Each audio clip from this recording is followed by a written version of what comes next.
Hello mga kamix! For this video, Tinanmix Vlog. Welcome sa ating vlog. Ayan po, kumakain po kami sa Mang Inasal sa Tacloban City.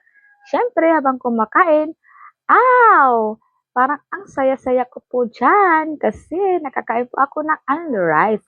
Yes, na may maraming sabaw. Sarap ng sabaw, ang init. Kaya ang saya-saya ko dyan. Diba kasi? Napaka nakakain din ako sa Mang Inasal for this year 2025. Yes, kasama ko po dyan si Ate Jenny.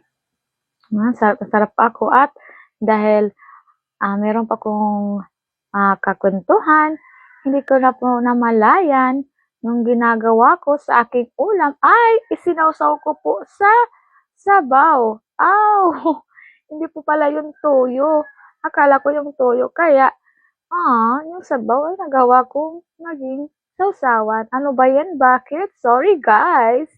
So, that's all guys for ating short video. Thank you for watching. Bye-bye!